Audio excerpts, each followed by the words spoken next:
क्रमशः 1 मास आदि का उल्लंघन हो गया हो तो 1.5 लाख जप करके उसका प्रायश्चित करना चाहिए। इससे अधिक समय तक नियम का उल्लंघन हो जाए तो पुनः नए सिरे से गुरु से नियम ग्रहण करें। ऐसा करने से दोषों की शांति होती है, अन्यथा वह रौरव नरक में जाता है। जो सकाम भावना से युक्त गृहस्थ ब्राह्मण है उसी को धर्म तथा अर्थ के लिए यत्न करना चाहिए। मुमुक्षु ब्राह्मण को तो सदा ज्ञान का ही अभ्यास करना चाहिए। धर्म से अर्थ की प्राप्ति होती है, अर्थ से भोग सुलभ होता है, फिर उस भोग से वैराग्य की संभावना होती है।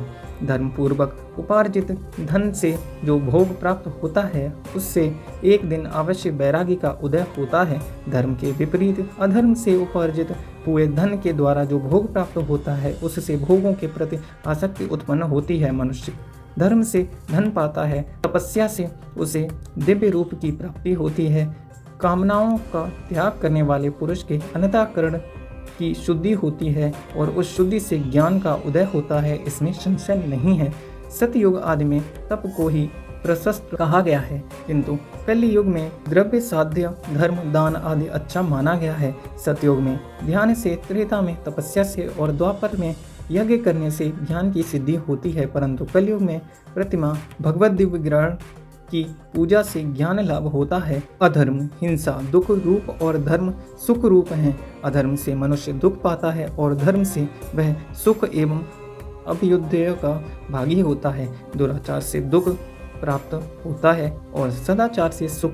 अतः भोग और मोक्ष की सिद्धि के लिए धर्म का उपार्जन करना चाहिए। जिसके घर में कम से कम 4 मनुष्य हैं, ऐसे कुटुंबी ब्राह्मण को जो 100 वर्ष के लिए जीविका का जीवन निर्वाह की सामग्री देता है, उसके लिए वह दान ब्रह्मलोक की प्राप्ति कराने वाला होता है। एक सहस्त्र चंद्रायण व्रत का अनुष्ठान ब्रह्मलोकदायक माना गया है। जो क्षत्रिय एक सहस्त्र कुटुंब को जीविका का आवास देता है उसका वह कर्म इंद्रलोक की प्राप्ति कराने वाला होता है।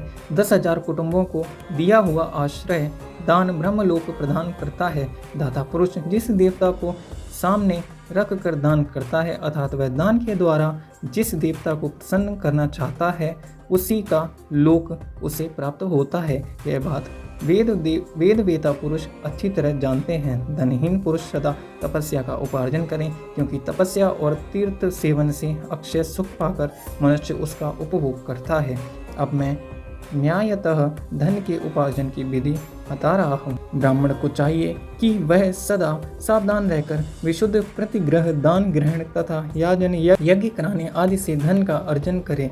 वह इसके लिए कहीं दीनता ना दिखाए और न अत्यंत क्लेशदायक कर्म ही करे। क्षत्रिय बाहुबल से धन का उपार्जन करें और वैश्य कृषि एवं गोरक्षा न्यायोपार्जित धन का दान करने से दाता को ज्ञान की सिद्धि प्राप्त होती है।